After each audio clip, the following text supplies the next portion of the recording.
Bom dia, sétimo ano, tudo bem?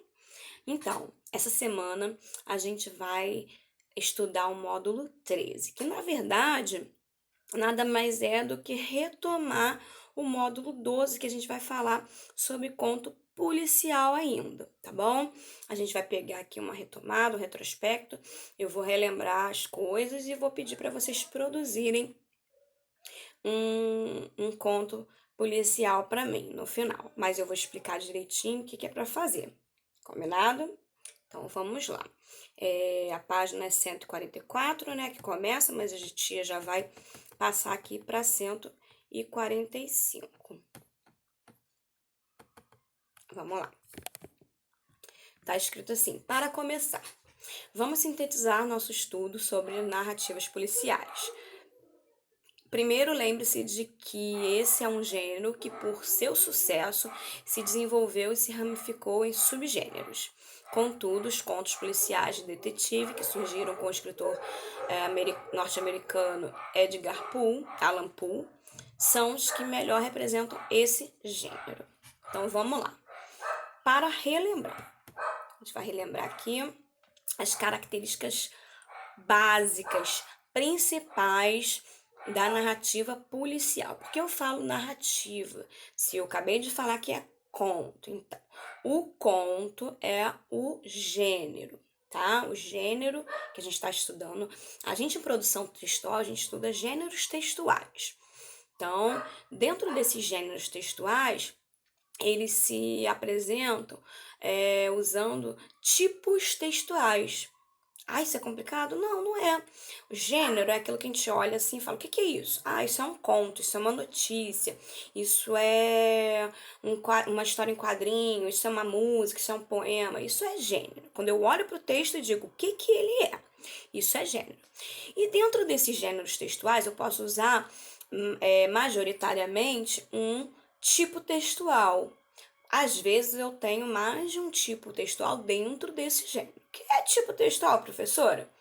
Por exemplo, normalmente o conto ele usa o tipo narração. Ele é narrativo. O que é narrativo? Narrativo é contar uma história. Então ele é majoritariamente narrativo. Ah, mas não aparece outro tipo textual dentro dele? Não aparece, e muito. Aparece a descrição, que é outro tipo textual. Então, num conto normalmente aparecem aí a maior parte, a narração, que é contar a história, mas também aparece a parte descritiva, que é fundamental para trazer a gente para os detalhes daquilo que a gente não pode ver, porque a gente não está vendo um filme, a gente está lendo uma história. Então, quando se descreve o cenário, as pessoas, tanto fisicamente como a atmosfera, né, psicológica, tanto da pessoa quanto do clima ali do ambiente, tudo isso leva a gente para aquela história. E aí a gente se envolve mais, dá mais vontade de ler, a gente consegue se identificar mais com a história, tá bom? Então vamos lá, vamos ver cada um que tá aqui, e aí se tiver que explicar alguma coisinha, a tia vai explicar, tá bom? Olha só, ocorrência de um crime enigmático que será o conflito da narrativa. Então, você sabe que uma narrativa ela tem um conflito, que é alguma coisa que tem que ser resolvida, e aí vai haver um crime que não está claro o que aconteceu ali. Então, vai ter pistas a serem desvendadas, aquele mistério, tá? Vamos lá. Presença de um personagem disposto a desvendá-lo. No caso, um detetive. Pode ser um detetive particular, pode ser a própria polícia, né? Um conto policial. Pode envolver policiais, pode envolver um detetive. Na verdade, dentro da polícia tem umas pessoas que são chamadas de detetives, né? Tanto policial quanto particular, isso não importa, mas uma pessoa vai ser o responsável, né, que vai encabeçar ali aquela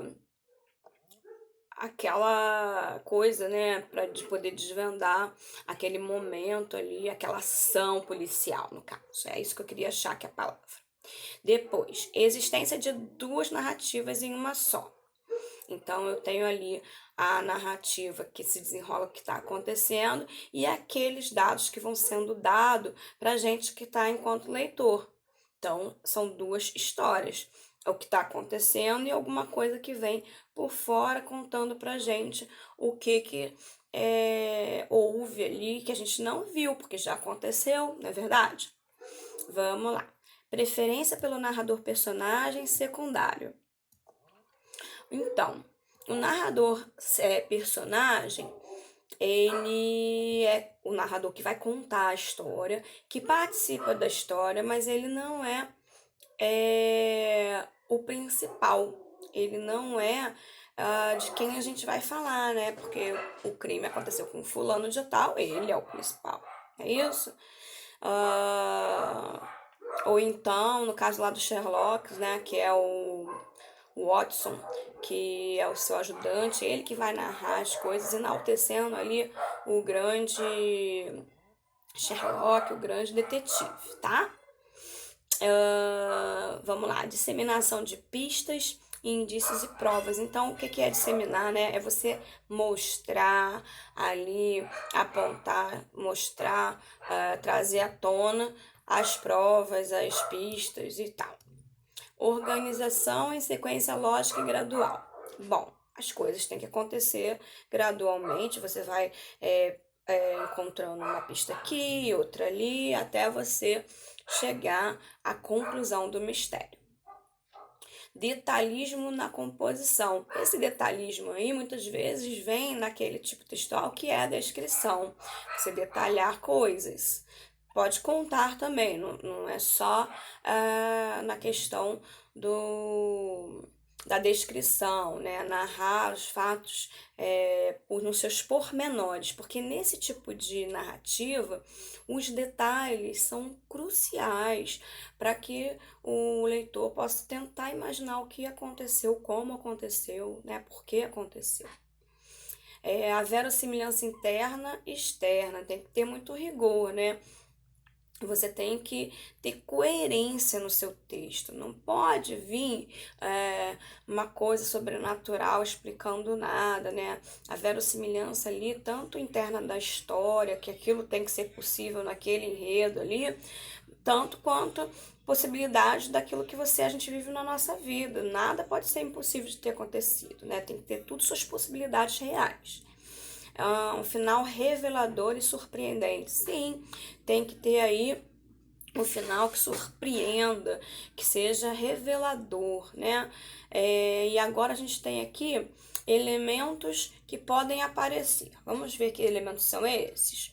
Vamos lá. Falsas pistas para enganar o leitor.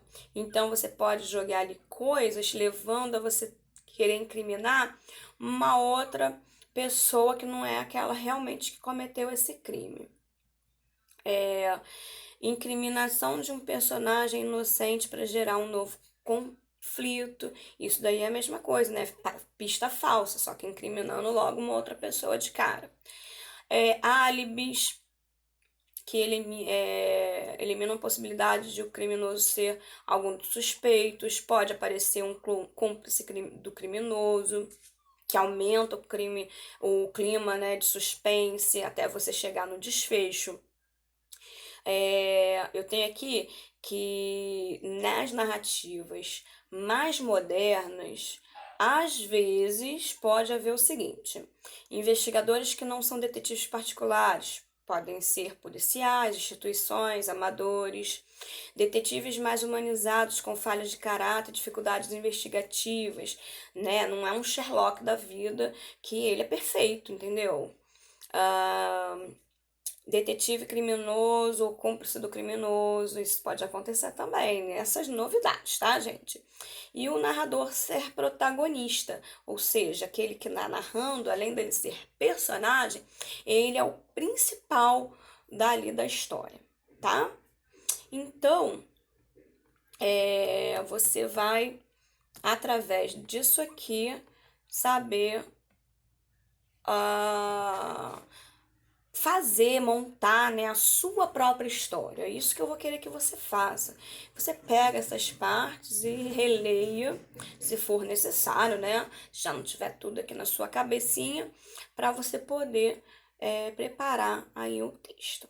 Bom, para aprender a seguir, você lerá alguns fragmentos da obra Droga de Americanal, de Pedro Bandeira. Nela, o autor narra a história da vinda da filha do presidente estadunidense ao Brasil para fazer uma apresentação de ginástica olímpica ao lado de sua amiga Magri. Acho que é Magri. Mesmo com todo o esquema de segurança montado pelos dois países, ocorre um sequestro envolvendo as duas garotas. É aí que um grupo chamado Os Caras entra em ação para resolver o enigma e levar os criminosos à prisão, como nas outras histórias da série. Então, aqui, né, eu tenho aqui nas Gotas do Saber, para a gente saber um pouquinho mais desses Os Caras. Diz que é o nome de uma coleção de narrativas policiais escrita por Pedro Bandeira, um grupo secreto formado por 5 adolescentes, 4 garotos e uma garota, que estudam no Colégio Elite, em São Paulo, e vive desvendando crimes misteriosos melhor do que muito adulto. Tem um negócio aí do edifício azul, não tem um negócio infantil, adolescente aí, o mistério do edifício azul, um negócio assim, tem isso também. Eu gostaria que vocês se propusessem, na verdade, a ver alguma série de mistério policial, né, que esteja na faixa etária de vocês, claro. Tem esse daí, não precisa ser para agora, mas em algum momento, antes de vocês fazerem a prova de vocês, tá? Eu gostaria muito que vocês tivessem essa experiência de ver ou ler um conto policial, além daquilo que eu trago para vocês. Alguma coisa que vocês mesmos tenham, assim, curiosidade, que façam com prazer, tá bom? E aí aqui começa assim, né? Sequestro de Elite. Eu tenho aqui esse texto que vocês vão ler. Aí ele continua, né, no 5, deve ser episódio, provavelmente. Os caras entram em ação novamente. Aí eu vou ler só 2 parágrafos pra gente ter noção aqui. Que helicóptero é esse aqui no Elite? Pensou Miguel. Está escuro demais para ver. E por que essa correria de policiais? Uma multidão se aglomerava ao longo da rua lateral onde ficavam os portões da área esportiva do colégio e para onde acorriam carros de polícia fazendo barulho infernal com suas sirenes. Miguel acorrentou a bicicleta em uma árvore e simplesmente esperou, sem mudar de lugar. O líder dos caras sabia que Chumbinho, Calu e Crânio logo o encontrariam, pois haveriam de imaginar que o pior lugar para encontrar alguém é no meio de todo mundo. Olha que bacana. Aí você continua lendo, tá? Deixa eu ver aqui o finalzinho, ó. Aí tá lá. Contrariar a Cia? Estranhou Calu. Ora, você acha que ele ia conseguir furar a vigilância desses tiras americanos? Você conhece o Chumbim, Calu? Proibição para ele é o mesmo que convite. Não adianta especular, caras, decidiu Miguel. Precisamos saber o que aconteceu realmente. Vamos atrás de informações.